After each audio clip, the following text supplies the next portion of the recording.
Hi folks, in this video I'm going to be looking at how to paint syringes, vials and test tubes that are positioned over white cloth to give the illusion of a transparent vial with fluid inside it. So without any further ado, let's cue the music.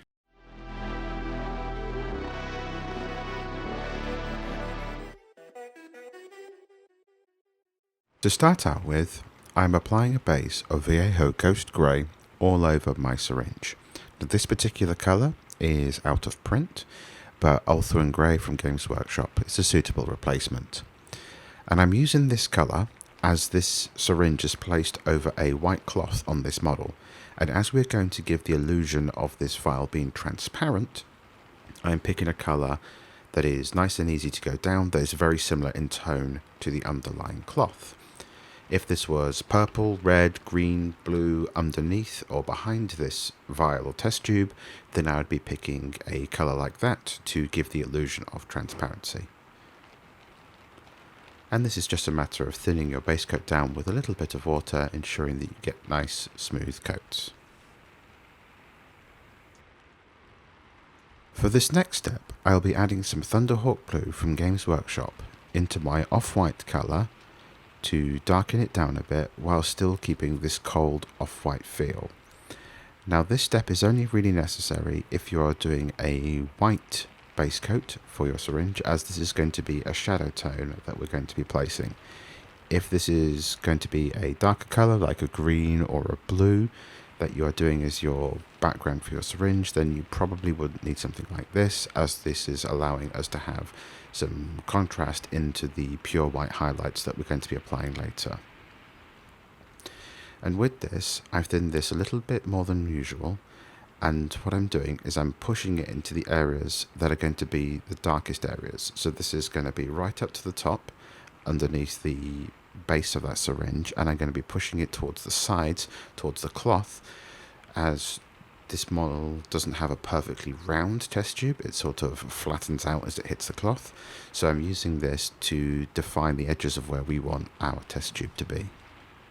And I'm only going to do one or two passes with this. This wants to be a very subtle colour change, just enough to make a shadow tone visible but not overpowering.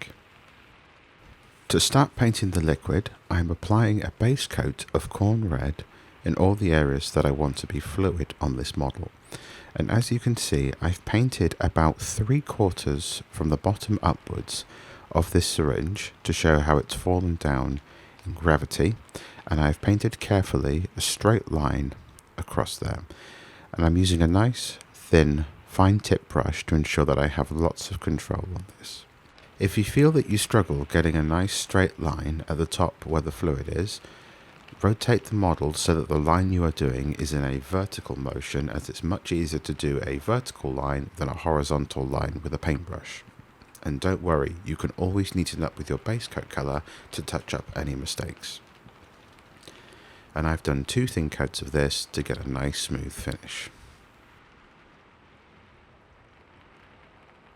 For the first highlight, I will be coming in with some Mephiston Red from Games Workshop. And what I'm going to be doing with this is painting all of the front of the red area on this syringe, but I'm not going to do it all the way around the sides. So I'm doing a 45-degree line, but I'm keeping this paint nice and thin so that it's a very soft line, and allowing us to have some of that dark red Khorne Red sat in the top corners at the back of the syringe. But the main important thing I'm going to be doing with this is making sure the front of this cylindrical shape is nice and bright with this Mephiston Red. And I've been quite thick with this paint, but you can do this thinner and do it in a few passes if you really want to soften up that transition. I'm doing a few red tones, so I'm not too fussed. To continue refining the red area, I'm coming in with some Evil Sunz Scarlet from Games Workshop. And with this, I'm mostly focusing on the front of the cylinder and only touching a little bit of the sides. I'm basically covering about 50% of the sides of what I did earlier and most of the front area of the cylinder. We should now be starting to get a really nice transition from that Khorne Red to a much brighter red on this syringe.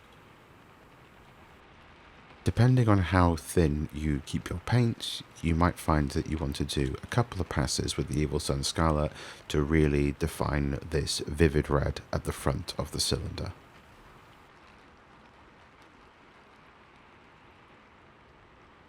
For the last out of the pot red highlight, I'll be coming in with some Wild Rider Red from Games Workshop. And for this, I am doing a sketching motion right along the front of the cylinder.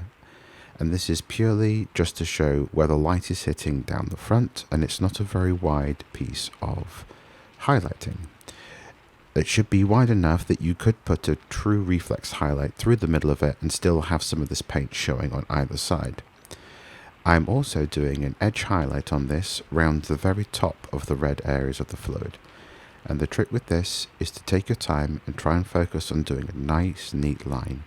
And don't worry if you make any mistakes, you can always touch up with your white base coat or with some of the Khorne Red to neaten up any lines that you think might be a little bit wobbly. As an optional highlight, I'm adding some white into my previous red to create a more pastel-y orange tone. You may want to skip this if the vial or test tube that you are doing is quite small. The syringe on the front of this Death Guard miniature is quite large and gives me a nice opportunity to do this. And what I'm doing with this is applying an even thinner highlight at the very top of the red fluid, and I'm focusing this towards the front of the cylinder. I'm also adding in this colour as a reflex highlight down the front, doing a nice vertical motion to ensure that I have as much control as possible. If you've got a really narrow test tube, I wouldn't advise doing this highlight and moving straight on to the next step. For the last step at highlighting this syringe, I'm coming in with some matte white, and I'm doing a reflex highlight that covers the entire syringe down the middle. So this will be covering my base coat white at the top and coming down along the red that we've painted in our previous steps. And I'm doing this right down the front and center of the model, and this is really going to show the light shining on this test tube. If you think that you go too wide with this highlight, you can come back in with your previous color and neaten up like I did so on this one. To really emphasize the idea that there is a fluid inside this test tube, you can do some small white dots with the very tip of your brush to give the illusion of bubbles inside the fluid. I find these white dots go a really long way into selling the illusion of a liquid inside the vial. And with that, the syringe on this model is now complete.